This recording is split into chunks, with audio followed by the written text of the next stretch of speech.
What's up, guys? This is D22 So Wayne Chiang with a Live at the Bike poker stream. This is the PokerCraft podcast. This is my VIP guest, Maria Konnikova. And your credit is so long, I have to, read it off. So, you're a Russian-American writer, psychologist, a bachelor's in psychology and creative writing from the one and only Harvard University, PhD in psychology from Columbia. You've worked as a television producer, written for several magazines, online publications, and authored 2 New York Times bestsellers. One is The Mastermind, How to Think Like Sherlock Holmes, and the next one, The Confidence Game. And I know you have a laundry list of credits after, but we're just going to highlight from there. Sounds good. So your latest book is The Biggest Bluff, How I Learned to Pay Attention, Master Myself, and Win. And it's got quite a lot of buzz in both the hardcore poker community and the non-poker community. It was very entrancing because, as you said, you didn't even know how many cards were in a deck. And then you approached. This is accurate. And then you recounted this as you approached Eric Seidel, who is notorious for just never talking about poker strategy whatsoever. And you also mentioned the book that the distinction that while poker is has a gambling element to it, it's a game of skill. And would you like to enlighten the audience what it is about why you chose to pursue this? Absolutely. Yeah, absolutely. So as you said, I had no interest in, but no background whatsoever in poker. I mean, I really, really thought the deck had 54 cards. Like that's still, if you really like hold my feet to the fire, 54 still sounds nicer than 52. It would mess with all my pot odd calculations. So I've acknowledged that it's really 52. Technically it is 54 because of the 2 jokers, but go ahead. Exactly. So technically I was right from the very beginning. But I wanted to write about skill versus chance, about the role that luck plays in our lives and how we can learn the difference between the two, between the things that we control and the things that are outside of our hands, the things that we really can't do anything about. And I had no idea that poker was going to be the way in until I read John von Neumann's Theory of Games. Right. And von Neumann is the father of game theory. One of the great polymaths, one of the great geniuses of the 20th century. This is the guy who invented the computer, one of the inventors of the hydrogen bomb. I mean, the guy was brilliant. And he was a huge poker player. And it turns out, I had no idea, but it turns out that poker was actually born from that game theory was born from poker. That von Neumann believed that this one game held the key to the most complex human decision making, and that basically if you could solve poker, you'd have the solution to the world. He thought that poker would literally help prevent nuclear war. He actually said that. Wow. And that. the reason that he thought that poker was such a perfect way into the human mind was that it was a game of incomplete information. So he said, a game like chess I can solve. Give me enough computing power and I've got a solution. I've got a mathematical answer for you. There's always a right move. And he got the computing power because computer. And a game like Go, same thing. It's more complicated. It will take more time, but still complete information. All the moves are out there. Everything's available. Poker is not like that. In poker, I mean, imagine chess where you can't see all the pieces and something that's a queen might really be masquerading as a bishop. And, and you have no idea and you have to surmise and you have to make the best decision you can based on incomplete information, based on the information that you can gather, but you know that it's probabilistic. You know that there's actually no certainty. He said, that's life. That's actually how you make decisions in life. And it really appealed to me. And so I thought, well, let me read on this poker thing. And I did. And something just clicked in my head. I thought, why don't I learn this game? Why don't I actually figure out how to play? And why don't I use poker as a way into the ideas that are on my mind, skill versus chance, what we can control versus what we can't. And as you said, I approached Eric Seidel. I had no idea that I had my work cut out for me. I actually didn't know that he'd never accepted any students. So I probably would have been too nervous otherwise. But this way I was just a journalist being like, hey, dude, what's up? Let's chat. I didn't actually call him dude. For all people who are looking on tips on how to approach famous people to ask for guidance, saying "Hey, dude" is not the way to go. I had a very nice note to him, but so I really lucked out with him saying yes, and that was the origin of my journey. So it was really, I mean, it was a good perspective that you did because it's about a casual person linking what it's like to learn poker from kind of a first person point of view. Because a lot of people like me have a gaming background and just like dug in headfirst as a hardcore, uh, you know, first hobbyist and then professional poker player very soon. And then a lot of my perspective, just starting as a competitive gamer, I almost had a hard time communicating to the general public, in which you're two-time New York Times bestseller, so you had that kind of down, which was it brought a lot of light to me. Just be like, oh, this is how you communicate to the people who may not play poker, let me Sure. say. And as you mentioned, and as the hardcore community knows, like Eric Seidel just doesn't do this stuff. So that's I think what brought the hardcore community attention to this book is just like, wait, Eric's involved. So first we have to check if it's real, then story checks out, and then to read the book. And what was I got to thank Eric Seidel here because a lot of the stuff that he said is how I coach nowadays. And one of the people Oh. I coached basically said it's like close to verbatim. So I'm like, okay, thank you. I'm not a fraud. Well, I did not know, but you're welcome. I'm so glad that I was able to validate your coaching. But yeah, I actually think that part of the reason that Eric agreed to take me on was that I wasn't of the poker world, that I didn't know how many cards were in a deck. I mean, that intrigued him. Um, but it was that I was a total outsider. I was actually a blank slate. Like, it's not just poker where I have a hole. I don't play games.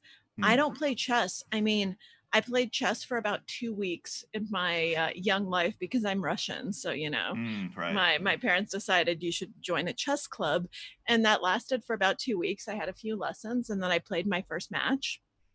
And I was in fourth or fifth grade, I think. I don't remember how old I was, but 10 or 11 or 12, something like that. And I was matched up with a kindergartner who was 5 years old, and he beat me in 3 moves. And that was the end of my chess career. I was like, this game's not for me. I'm done. But we didn't have cards growing up. I didn't like strategy games. And it's so funny because almost all the people I met along this journey, they started really young. And they either had parents who played poker or who played bridge, or they started in other games, chess, Magic the Gathering, like Yep. so many different origin stories, but all came from gaming and from loving this world. For me, like that's not how my mind worked at all. And so I think to Eric, it was a challenge and kind of this thing, can psychology win, right? Can you get someone who has no math background, who has no background in this kind of stuff, and who has a psychology background and a background in journalism and kind of that very different human approach, and can that still win? And he would be teaching me from zero. So it was really a test of philosophy because all the new players these days, I mean, they're game theory wizards. They're, Yep. they were, teething and PO Solver was already on in the background. They couldn't yet probably say a full sentence, but they knew how to click the button and run the simulation and read the printout. I love Ike Caxton to death, and I see like a baby Ike Caxton pressing the button and reading what PO has to tell him, which is funny because obviously he majored in philosophy, so he Oh, I actually didn't has know a that. humanities background. Yeah, Hmm. yeah. But I think that to him that was the challenge and also the promise that if I could succeed, if he could actually make me a winning player, that would say something. And that would say that he's not a dinosaur. He always calls himself a dinosaur. I really need him to stop calling himself a dinosaur. Well, I mean, he's probably a generation, maybe even two before me, and I consider myself a dinosaur. I'm hitting like year 20, but like it is true in a sense that like his generation gets like attacked heavily for Yeah.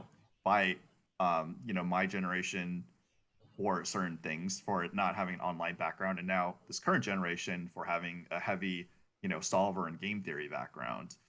I don't know. I didn't mention in the book, and I don't know if he wants to reveal how much game theory and solver work he did. Did he mention he actually, so originally when we just met, he hadn't done any solver work at all. And then once I really started taking it seriously, once I started getting good results and had like real players involved in the project, and realized that, wow, like this is actually something that I am taking seriously. Once I joined PokerStars Team Pro and like was playing full time, I realized that I needed PO Solver, and I actually needed that, all of those tools, because they were tools of the trade, and I needed to figure out what they were telling me. And sure, that was never going to be my strength. I mean, I know that I can't outthink the GTO wizards for that, but it doesn't mean I can't use it. And so when I got PO at around the same time, and I bought a separate computer for it because I have a Mac, and you need a PC, and I was working with Jason Kuhn, who helped me set it up and teach me how to use it, because he warned me right away that if I use it incorrectly, it's worse than not using it at all. Yeah. And so but I mean, by the way, let's just caveat this and put a little star by my statement just now. I mean, how insane is it that Jason Kuhn was like, yeah, let me spend a few hours helping you set up your solver and teach you, what to put in the nodes and how to read the outputs, and let me work with you on this. The fact that so many players were so generous and selfless with their time, I mean, I couldn't have gotten to where I got without that. But at the same time, Eric got PO Solver as well and started using it, and we actually started working together on it. And at this point now, I think he has Munker as well, and is working on PLO solves. So he's actually once he got into it, he got into it. Yeah, there's definitely a rabbit hole of like custom software as well, but the audience doesn't know that. You name dropped like so many people in the book.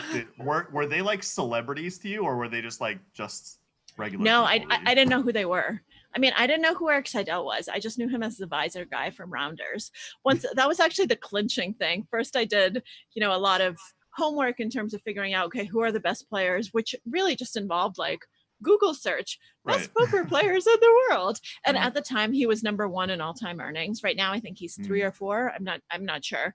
Yeah, we don't take those things that seriously. Yeah, exactly. So, yeah. Exactly. But that was like one piece of information that I saw, that he'd been winning since the 80s, and I was like, whoa, that's pretty cool.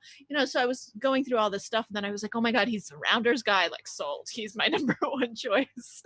So let's defend him a little bit in the Rounders thing. When Johnny Chan induced the bluff from it wasn't really a bluff. I believe he did have at least top pair. He had top pair. He had a pair of queens, and this was. And can we also just say that this was his first ever major poker tournament? Like, this is a kid. This is his first major event, and it's the main event, and he gets heads up with Johnny Chan, who was the defending champion. And he told me he has no problem admitting that he was outplayed, but he had top pair. I mean, you're heads up, and Johnny Chan is not exactly a passive player. You're with someone who is very aggressive and who's very capable. I mean, top pair heads up is a huge hand. So yes, let's defend him a little. And also, let's just realize that he was up against a veteran, and this was a kid who really was the kid. He had, it was really Johnny Chan the master, and Eric Seidel, the kid, doesn't know what hit him. I mean, it really, that's true in the sense that he was completely a newbie, and he managed to replicate it. Yeah, he's never won the main event, but like number of bracelets, he's like 3rd in the world, 3rd or 4th, something like that. And and he ended up being one of the most consistent players who not just keeps playing, but wins at the highest level every single year. And so yeah, I mean, obviously at this point, I'm no longer objective, but at the beginning I didn't know him. I had no idea who he was. And all of these players who I ended up, meeting, spending time with, some of them I now am lucky enough to call good friends. I was not starstruck at all because I had no idea who they were. Literally the only poker player whose name I knew, and I apologize to everyone who's like, oh my God, I can't believe she didn't know who I was Phil Ivey. That's the only name I knew. And Phil Ivey is actually the only one who I have never met. We have had 0 conversations and 0 contact. So he's not in the book. Well, he is through other players, but he's not personally in the book. Yeah, because it's funny because as you were mentioning names in the book, you had Doug Polk and Daniel Negreanu in the same paragraph. I'm like, oh, that's pretty ironic. Oh, it was so funny because this was 3 years, right? This was before the More Rake is Better. Yeah. Yeah. But yeah, you had mentioned Ike Caxton, Johnny Chan, Jason Kuhn, Kerry Katz, Elke Nanonoko, Justin Bonomo, Bill Galfond, Kevin Hart, Dan Harrington, Igor Kurganov, Doyle Brunson, Ivy, Antonio Spendiari, and more. What was interesting is also we got some insight on Dan Harrington, who also doesn't talk very much. So in the book, Dan Harrington also mentions that, you know, he's aging out of the game and poker is a young person's game. And the older I get, I'm just like, yeah, I do see it because you need a lot of energy to keep up. It's not just like, you know, there's a sweet spot probably, you know, somewhere in between mid-20s and mid-30s where you have the energy, you have the drive, and you have the risk tolerance. And then at some point, you could still play if you really, really had to, but you kind of just like choose to, you know, take your energy in different directions. Yeah, what was really fascinating to me when I met Dan, and I met Dan very early on in my poker journey, right after I'd read his books. So at least I had a lot of material because I'd read his books really, really carefully. I mean, you should see my copies of them. I'm actually looking over at my bookshelf right now. Are they like they're dog-eared, they're tattered, like everything, because I carried those things around with me like they were my life. They're really good. I'm a big fan to this day of Dan's books. But what astounded me was that he quit when he was really at the top of the game. He quit after he won the main event, I think. Like he was like, okay, I'm done. Well, he like final tabled. Right. Or was the second time, like it was after it was his second year final tabling or something. And he had his biggest career ever score. That was it was like over $1 million, and it was big because you also have to remember that back then the numbers were different. Right. These days, over $1 million people are like, oh yeah, you know, that's my 25K, you know, but back then that was a very rare score. And he quit right there. He was like, you know, I'm getting tired. The game is growing and I no longer he had the objectivity to know that he no longer had the drive to keep up. Yep. And so he said, I'm just going to quit while I'm ahead. And most people can't do that. Most people, when they're winning, they're like, oh, I'm king of the world. I'm invincible. They think it's going to keep going, and then they go broke. And Dan actually named many names. I omitted all the names from the book. I have it as many players, but he named so many different players who people thought were like the greatest thing since sliced bread. And then they went completely bust down and no one remembers them anymore. Yeah, everyone has their own life equation. A bit of a history lesson for the public is back in party poker when Dan had that run, I was doing really well in the 215 sit and goes. My ROI was insane. And basically overnight, like something happened and everybody just got a lot better. It was literally just after the Dan Harrington books came out. And yeah, it's just basically the lesson along with the one sentence lesson is tight is right and let people, you know, self-destruct. So for sure. And that's actually a really powerful lesson. And something that Dan also taught me is, you know, you have to be able to adhere to your lessons and think well and think clearly, even when you start losing and when things aren't going well, because a lot of people at that moment, they'll either get way too tight or way too loose. Like when they're losing, they lose their equilibrium and they lose their strategy and they start second guessing everything and they start, you know, either chasing losses or getting way too conservative. It depends on what kind of person you are. But what he told me was, you know, are you still capable of making really good decisions even when you're losing? And if you have, then you've conquered the game. And it's really, really hard to do. Everyone thinks they do it well, but almost nobody does. Absolutely. Do you want to give like a little pitch on basically why they should as if this wasn't advertising enough, why should they pick up your book? Well, only if you're interested in reading it. I'm a bad self-advertiser. Okay. But I think that what I tried to do was tell my story, make it something that even if you're a hardcore poker person who's a much better player than I'll ever be. I mean, I don't pretend to be the best player in the world. I don't pretend that this is like your epitome to playing well. It's not. But what I do bring is something that I don't think anyone else does, which is the fact that I know psychology at a very high level and I had access to all these amazing people. And so I think that my strength comes from synthesizing kind of the big lessons, the big picture things, the mindset things, the way that you can actually learn to use your head better. It's not going to give you any ranges. There's no math in it. There's no, I'm not Matthew Jonda, who wrote the books that helped me the most after I got to a certain level. And I'm not Dan Harrington, but I came to love the game. And I hope that this is a book that will actually teach even the math whizzes to be better players, in that it makes them more aware of kind of these big cognitive things that are going on and these big mental game things that are going on. And I hope people enjoy the story. I mean, I wanted it to just be a good story. No, I did for sure. Yeah, I think it's a good quantification of and communication of how to humanize poker, just like Yeah. started from scratch. So after all this, what do you think the harshest truth is about poker? Most people are losers. Players or people? I'm just kidding. Players. And that, it's very different. It's a hard game. And I think that's what I love about it. That's what's beautiful about it.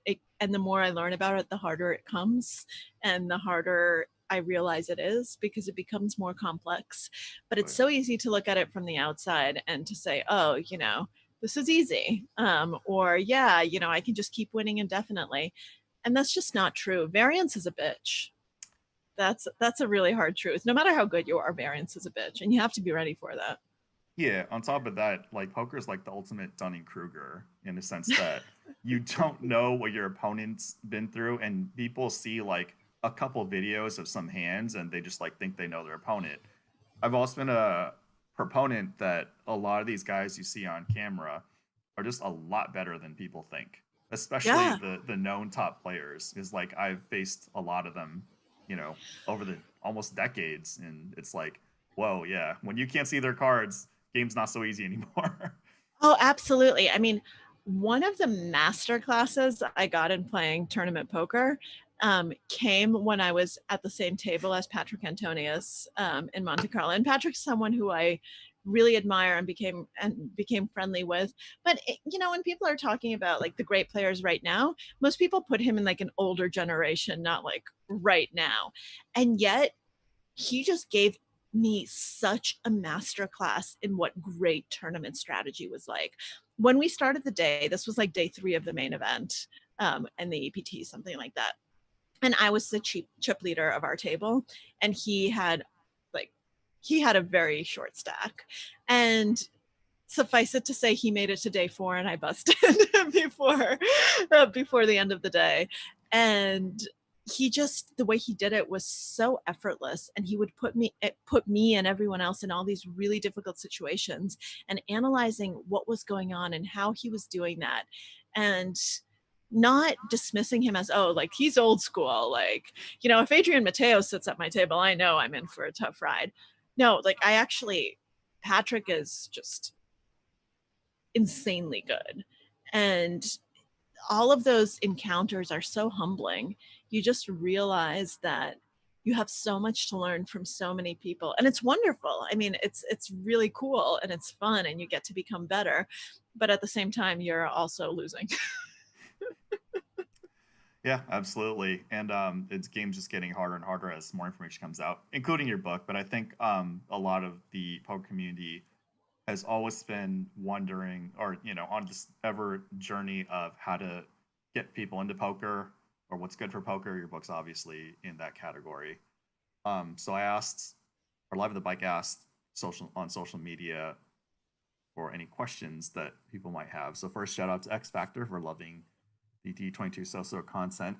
Abby asked if women take so much harassment in poker, which you also mentioned some in the book. Why did you choose a female name for your online name? I wanted it to be as clear of an analog to live play as possible. So I was never going to be an online player. I was using online poker to learn quickly. One of the things that Eric taught me, and one of the things that Phil Galfon, who became my other kind of main coach, taught me was you have to play online. It's the only way to learn because you get hands in, Right. and the rate of experience, especially for someone like me, it's unparalleled. You can't replicate it in a casino. And so, but I knew that this was to prepare me for the live world. And so I wanted to replicate the experience as much as possible and as faithfully as possible. And I thought that actually having a female name, I had a puppy dog as an avatar, that those types of things will help me learn something, because I can't hide the fact that I'm female live. I can hide it online, Right. but not live. And so it was a very conscious choice. And at the beginning, I think both live and online, it hurt me.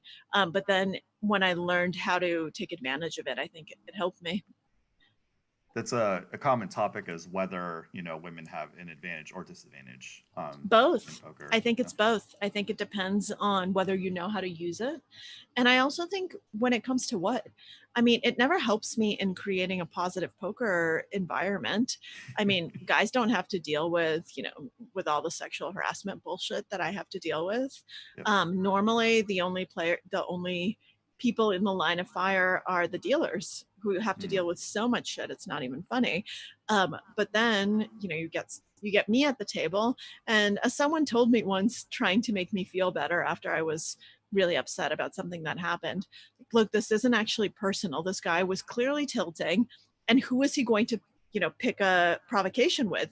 Someone who looks like you, or the big guy with, who weighs 500 pounds sitting next to you?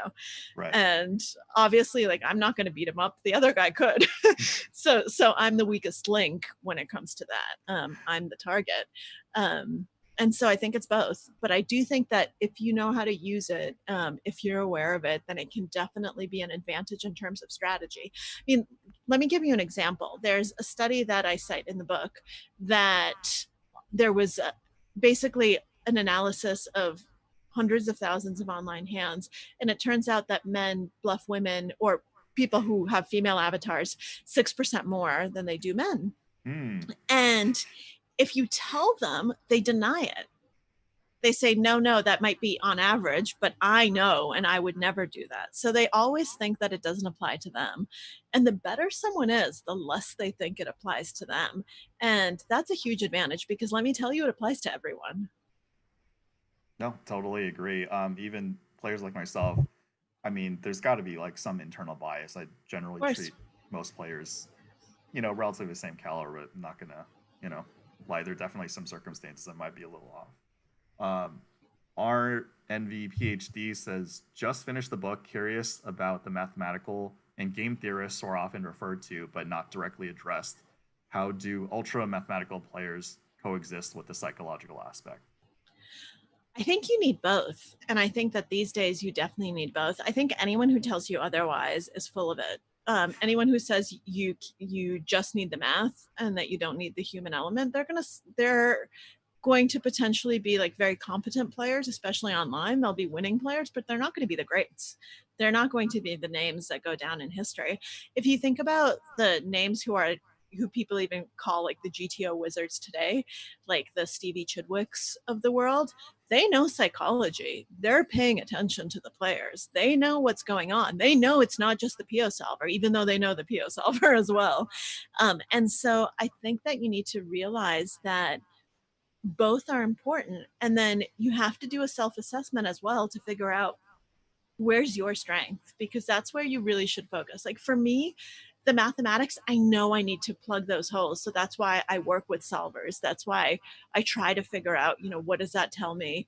How are those players thinking? But to me, my strength is always going to be the psychology. And so that's always where my edge is going to be. And so I'm not just going to throw that out because people say that math is more important. For me, math isn't more important, because the way my mind works, if I'm going to pick up any edge at all, it's going to be in the human side. And so I think it's really important to know who you are, but also not to dismiss the other side, and to know that you need both of them, that it's not either or. They shouldn't be pitted against each other. You really need both. You need to be attentive. You need to pay attention to people. You need to be paying attention to dynamics, to what's going on at the table.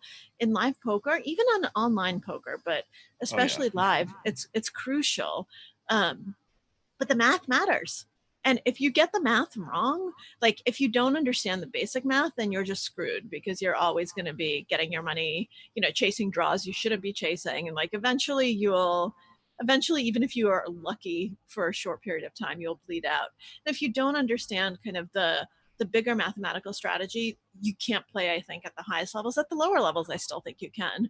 If you're playing 1-2 at a casino, I think you'll be fine without PO Solver. But those are games that PO Solver is detrimental to. Those games, you just have a hand and you just get paid. It's like, Well, that's exactly right. That's why you need to know the human side. That's why you need to know, how to exploit, when to exploit. You need to realize those things, but you also need to be willing to admit being wrong. And that's a very human thing. I think that math can give you a false sense of certainty. You can say, oh, this is what the solver says. This is what I should be doing. I can't be exploited. So I'm doing this, 33% of the time. And you don't realize that the guy that you're playing against literally always has it. And so if you're actually doing this 33% of the time, then you're losing money. And the best players know this. I mean, I'm not saying anything that's new to the players who actually know what they're doing with solvers, but so many players just have a false sense of confidence. They're like, oh, I know what I'm supposed to do, so I'm just going to do it. Yeah, that's very common. That's the difference between just like playing casually and then watching this stuff, watching poker on TV, and then actually making the transition to competitive play. So that's one of the things that my generation kind of insulted Eric Seidel's generation, because online poker came out, and then we just got in so many hands. I probably have over 2.5 million hands online, and wow, that's a lot. That's actually not a lot compared to a lot of the the veterans that played online, but for normal person, it's a lot. So with that experience, we used to attack like Eric's generation, and then these guys aren't stupid. They figure out, oh, okay, I better catch up by online. And then when the solvers come out, they're like, oh, okay, I better catch up with this stuff.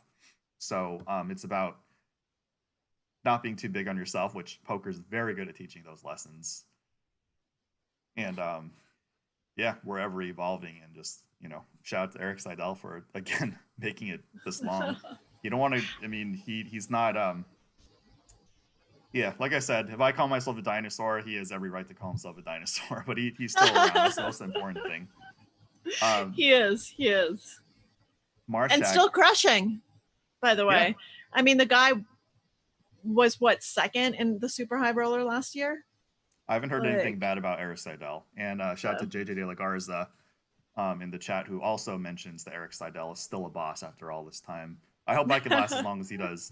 Marshak says he has a copy of your book. It's awesome. How does he get a signed copy? So unfortunately, because I'm in New York and we're still, COVID lockdown, we're not fully reopened, there are no signed copies out there. I haven't been able to get to a bookstore to sign anything. And everyone seems to think that I have copies of my book signed hanging around my apartment. I don't. So as of now, you can't. However, as soon as these things are possible, I'll be going to bookstores and signing books, and happy to send signed books to people. But right now, unfortunately, the answer is you can't. I'm sorry. I wish you could. It would be much better for me too. Mike White asked, will Maria be doing a new podcast series based on this book like she did with her previous books? I have no idea. So the reason I did it for the last book, The Confidence Game, was first, I love podcasting. I think it's a lot of fun, but I had so much material left over. I had hundreds of hours of interviews with con artists that I wasn't able to use for the book. And so I just had a lot of audio material. But it ended up being, so it was a 10 episode series, and I scripted all of it. And so each episode was about 10,000 words. So I basically wrote a second book. It took me like 6 months to do. And I had a full team working with me, producers and everything. and it just drained me. So I'm not going to do something like that again. Will I do a podcast that's poker related? Maybe. I mean, there was tons of material I didn't use for this book as well. So we'll just see. It's not out of the question. I'm not leaving the game, so who knows? But I think there's so many good poker podcasts out there. That's not what I could bring to it. I think it would be very different. It would be something that would be unique to me. I don't think the world needs another great poker podcast. There are lots of wonderful ones already out there. More podcasters is better. No, I mean, we always want to encourage like more as content creators. We also want to encourage more content creators because that's the way the industry stays alive. Sure. So we have a very diverse chat. Some of them might want to be writers themselves. Do you have any advice for those who'd want to be writers? Yeah, writing is a lot like poker. It looks easy from the outside, but it's really, really hard and takes many, many hours and lots of practice and years to become good. I started writing when I was about 5 years old and never stopped. And it took me years before I got my first professional piece published. It took me years after that. So I've been at the New Yorker for a long time. Well, a long time in terms of my age and my writing age, not actually a long time in terms of New Yorker staff writers. You've got people who've been there for over half a century. That's not me. But it took, over half a decade of rejection and submitting every single month before I finally got my first piece accepted. So it's a craft and it takes a lot of work, but I would say, like poker, if you don't love it, don't do it. I see so many miserable poker players at the table. I'm like, what are you doing? This is a game. This should be fun. If you're not having fun, like, what are you even doing here? If you're not enjoying yourself, if you're this miserable, like, go do something that's easier. Go do something else, because this is not a great way of spending your life.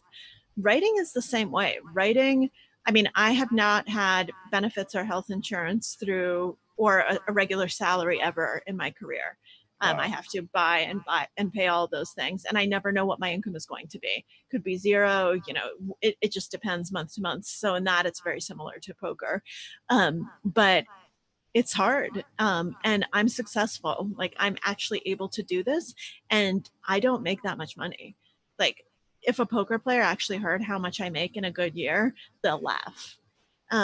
And so I think that, like with poker, if you don't love it, don't do it. But if you love it, by all means, just keep working at it and realize that, I mean, I don't do this, some writers do, but I could have an entire wall filled with rejection letters for how many things got turned down. So there was an excerpt in your book too about like you got a call and then you actually turned down their offer because you want to elaborate on that. Yeah, well, I never flat out turned it down. I just said I was very, very busy.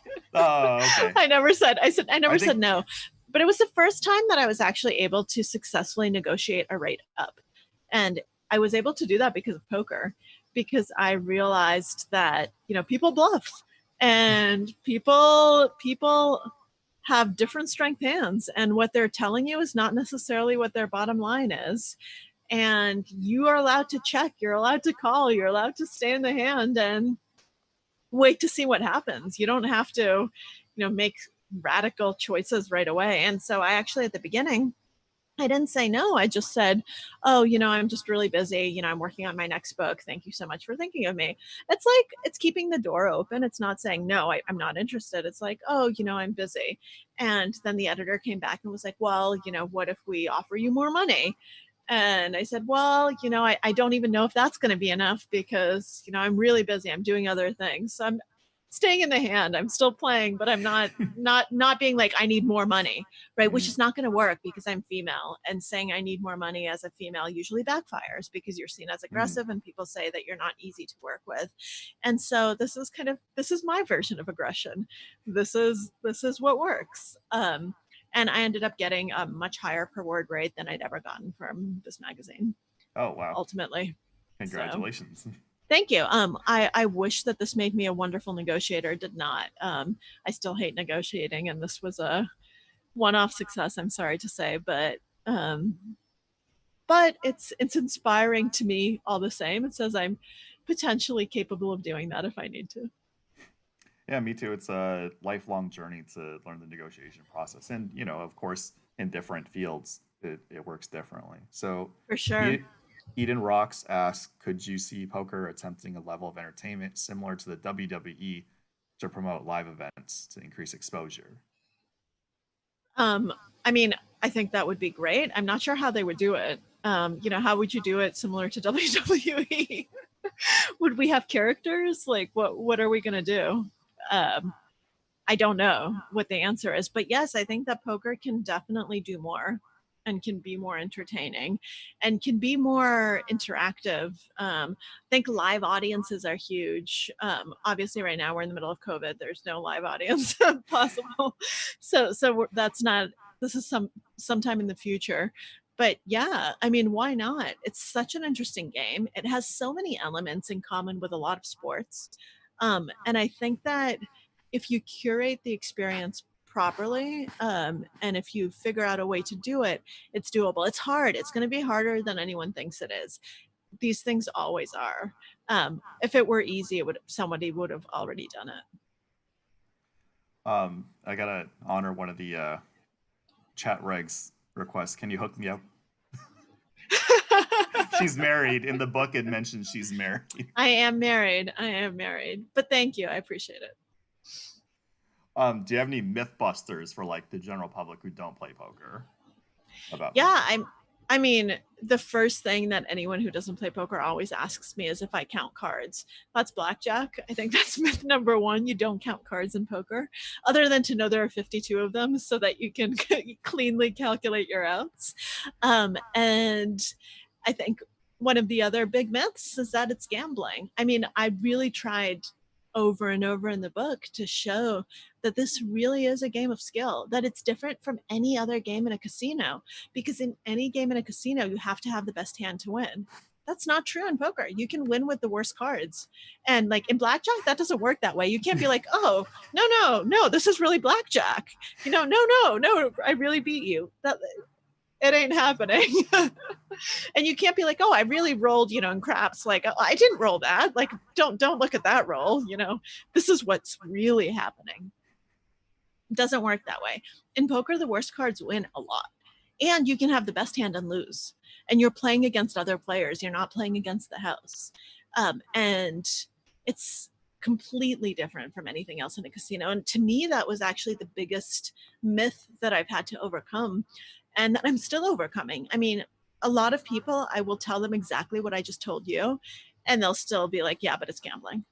They just don't, they refuse to actually listen to what I'm saying. And I think that that's going to be an uphill battle for a long, long time. We live in a very puritanical society. It's really hard because everyone has their own cognitive biases and learning processes. And part of it is just like, I've had to deal with, I've dealt with it myself and other people who always want to push the narrative of their industry. It's like part of it is like the other person just may not care, or it kind of bursts their like internal bubble of what the world looks like. So for sure, people don't like bursting their bubbles and their way of looking at the world and what they think the world should be. That's one of my great advantages as a psychologist. I can see what they think. In poker, if you can see what other people want to believe, then that's actually a really big asset. Exactly. Do you have any advice for women in poker, or how to mitigate the kind of harassment that they deal with? Yeah, I mean, I think to mitigate the harassment, change has to really come from the top. And I don't know that I would have stayed in the game had I just started out in my $35 dailies and nightlies in Vegas and not known Eric and not known all of the best players, because I met them right away when I came to Vegas and I saw what the game was really about and I saw what was possible.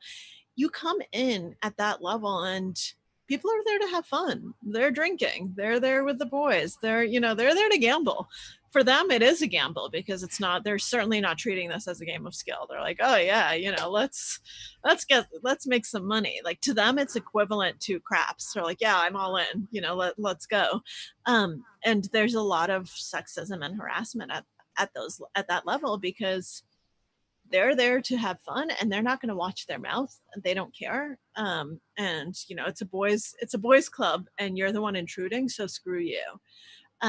And unless there's change from the top, like the floor managers and, you know, the management of the casino and of the poker room makes it clear that those sorts of things and those behaviors aren't acceptable and that you will get thrown out.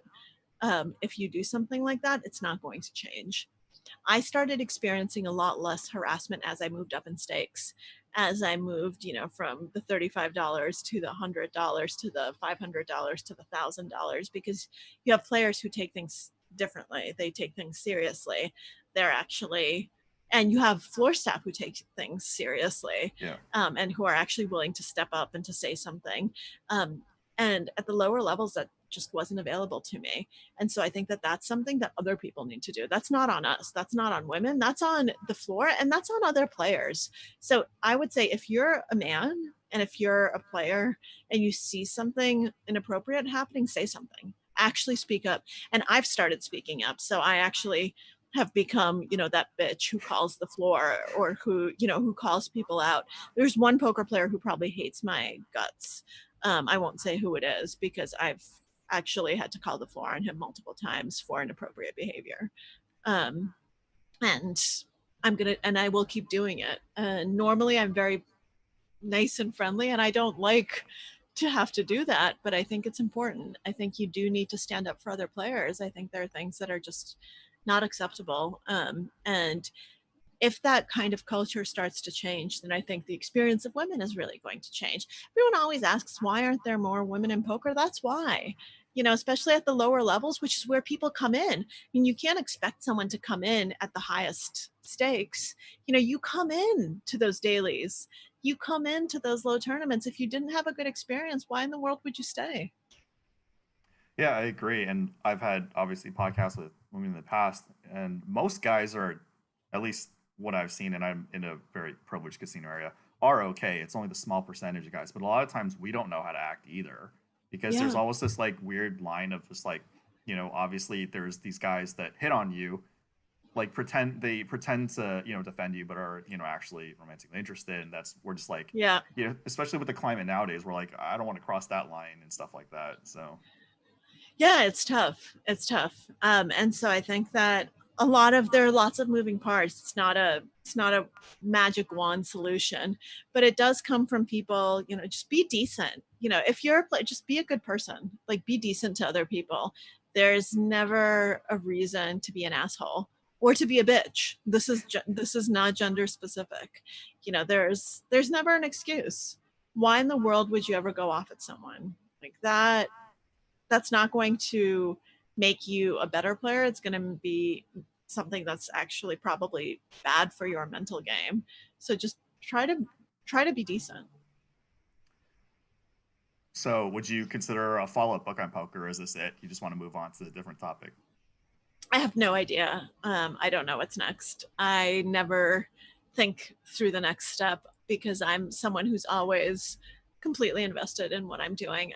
My first book was about mindfulness.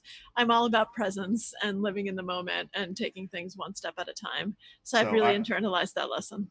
ITM for you is in the moment, not in the money. I'm just kidding. Ha ha. Yes. But it's I'm also in the terrible. money. It's really nice to be in the money. Okay. Well, thank you for your time, and hope everybody enjoyed this. And if you get a chance to come play on Live at the Bike, you know, we're happy to have you. I would love to. I really hope that we will find a moment amidst the pandemic when it's finally safe to travel and to play live poker. And on that day, I'll be there, and Okay. I'll be very excited to play.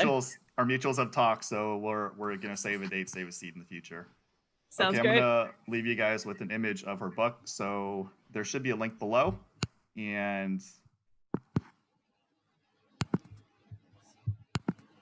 The Biggest Bluff by Maria Konnikova.